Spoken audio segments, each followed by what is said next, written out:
कोई भी कर्म करने से पहले तुम उस कर्म का क्रेडिट ना हो। अब ये सबसे पहला तरीका है आई को हटाने का। ठीक है।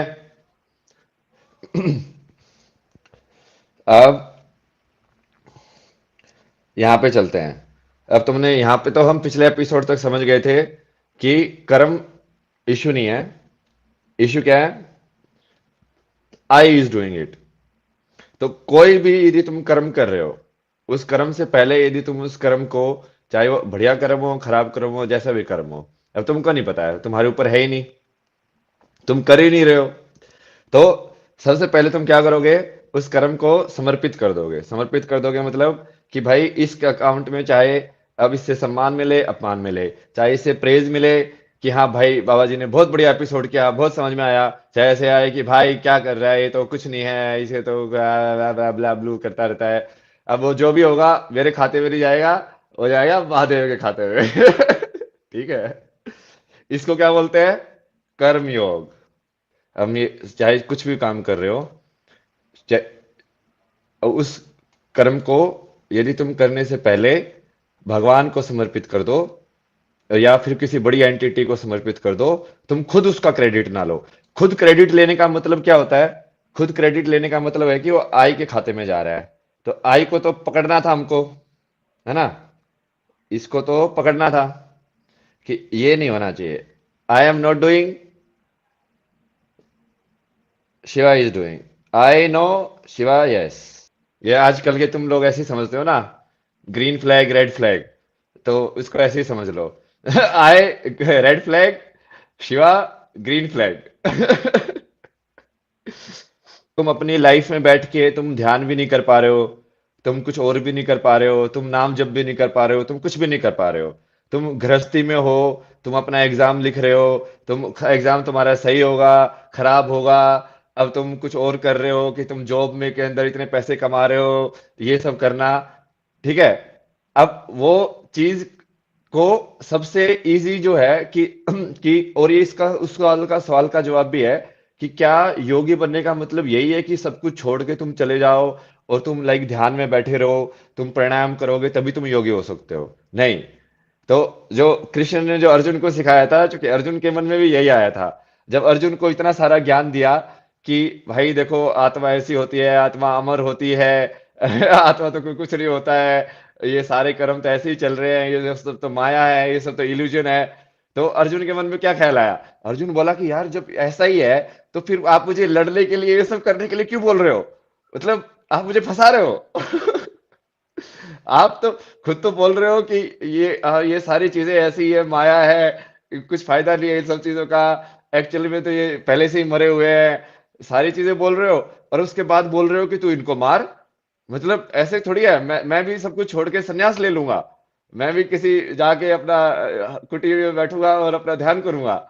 तो कृष्ण ने उनको क्या समझाया? नहीं नहीं, ऐसा जरूरी नहीं है कि तुमको वही सब चीजें करनी हो योगी बनने के लिए। योगी बनने के लिए सबसे पहला जो सबसे सरल जो तरीका है, और जो तरीका कोई भी इंसान यूज कर सकता है अपनी डेली लाइफ के अंदर, चाहे वो जॉब कर रहा हो, चाहे वो स्टूडेंट हो पढ़ाई कर रहा हो, चाहे वो कुछ भी कर रहा हो, वो कौन सा तरीका है? सबसे पहला कर्मयोग। यहां तक क्लियर हुआ तुम सब लोगों को? पहला तरीका कर्मयोग। कर्मयोग का मतलब क्या है? कर्मयोग का मतलब यही है कि तुम जो भी कुछ करोगे वो उसका फल तुम्हारे हाथ में तुम नहीं दोगे, तुम कर्म पूरा करोगे। लेकिन इसमें है ना, कुछ लोग ऐसे हैं कि वो ऐसे वो भगवान के ऊपर छोड़ देते हैं। जैसे मैं एक वो वीडियो ही देख रहा था ना उसकी, कि अब वो मतलब वो भक्ति वाली भजन वाली वीडियो है, तो उसके अंदर वो जो लड़का जो होता है, वो एग्जाम के जब भी ऐसे पढ़ने वढ़ने की बात आती है तो वो बोले कि नहीं भोलेनाथ संभाल लेंगे, भोलेनाथ संभाल लेंगे। तो उसने पढ़ाई नहीं की। पढ़ाई नहीं की तो भोलेनाथ ने संभाल लिया, भोलेनाथ ने फेल कर दिया। तो उसका मतलब ये नहीं है कि तुम कर्म करना ही छोड़ दो कि हाँ अब तो महादेव ही कर्म करेंगे, अब तो शिवा ही कर्म करेंगे। नहीं नहीं नहीं नहीं, उसका मतलब है कि तुम अपने, तुम्हारे हाथ में जो है उसके हिसाब से तुम पूरी वो अपना, जैसे अर्जुन को उन्होंने बोला ना कि तू, तेरे को जितने भी धनुर्विद्या ये सब जो आती है, तो अपनी पूरी शक्ति से तीर चला, लेकिन तू हारेगा या जीतेगा वो तेरे हाथ में नहीं है। अब उसका फल जो है वो तेरे को शिव के ऊपर छोड़ना है। अब वो फल का क्रेडिट आई को नहीं जाना चाहिए। मतलब चाहे वो चीज सफल हो, मान लो अब तुमने कर्म किया, ठीक है। सबसे पहले तो इसके अंदर एक मिसकंसेप्शन क्लियर कर देते हैं कि कर्म योग का मतलब ये नहीं है कि तुम भाई कुछ भी अपने हिसाब से करो ही ना, ठीक है। Karma yoga is not equal to no action.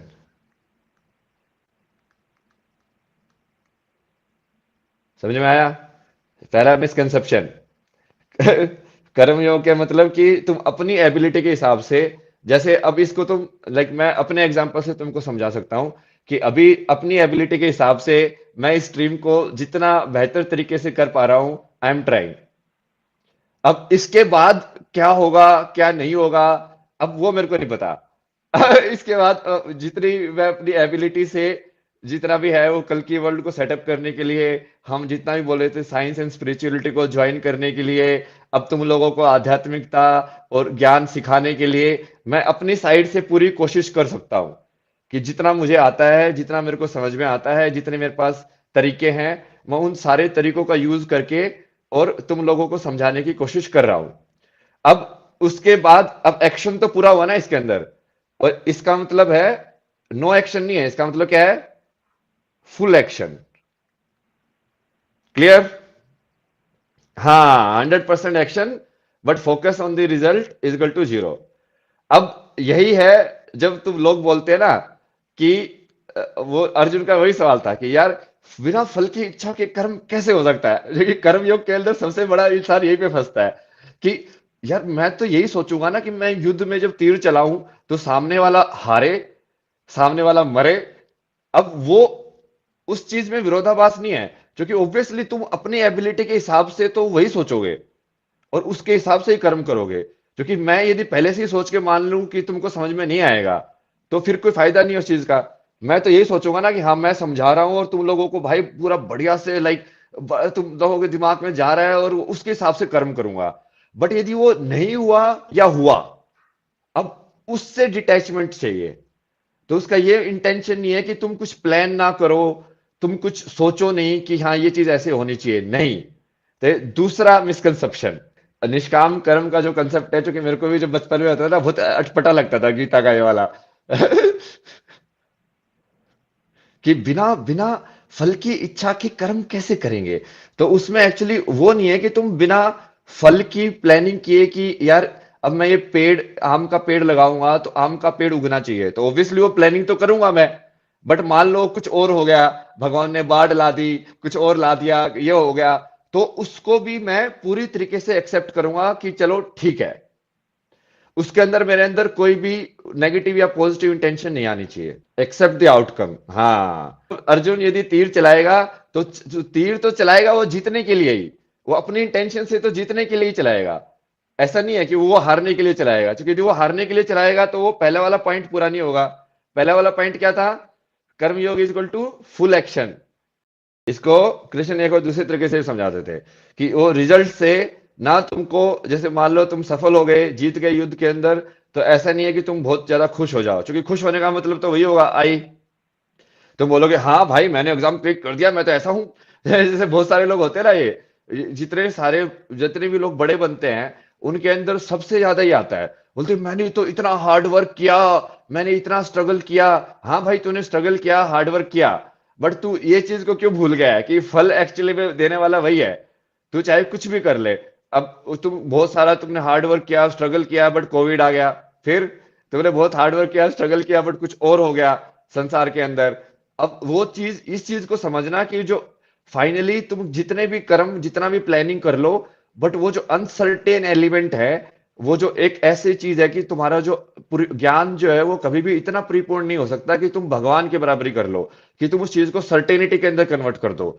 तो उस चीज को हमेशा ध्यान में रखना कि रिजल्ट जो है इज ऑलवेज एट्रीब्यूटेड टू।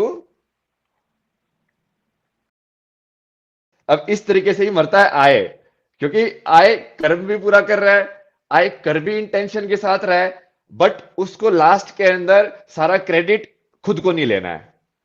अब तुम समझोगे कि ये कितना मुश्किल है।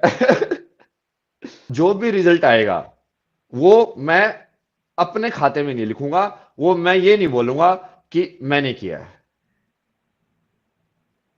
ये है आई को मारने का सही तरीका। क्योंकि पहले तो हम आई से पूरा कर्म करा रहे हैं सारी इंटेंशन के साथ, और फिर उसको बोल रहे हैं कि नहीं नहीं तूने नहीं किया है।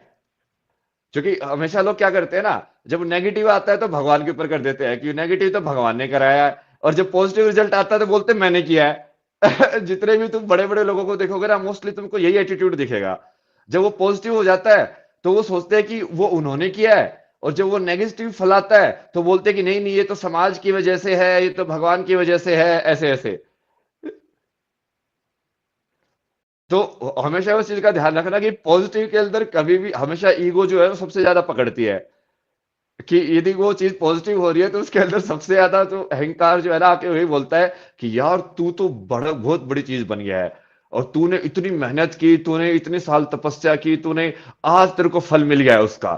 नहीं नहीं नहीं नहीं, वो पूरी इसके चक्कर में कभी भी नहीं फंसने का, मैं बता रहा हूं तुमको।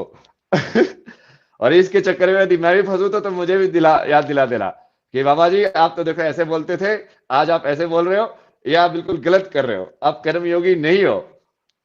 समझे? अगर आप भी अध्यात्म मार्ग पर हैं और अपने जीवन में सकारात्मक ऊर्जा लाना चाहते हैं तो आप सभी के लिए एक खुशखबरी है।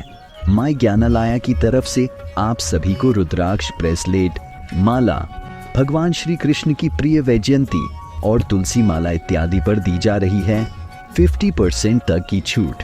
और इतना ही नहीं, साथ में दी जा रही है फ्री पंडित जी हेल्पलाइन, जिससे आप इन चीजों को विधि विधान के साथ धारण कर सकें।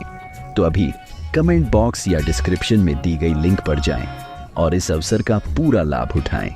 For more information visit mygyanalaya.in। Live a Sattvic life।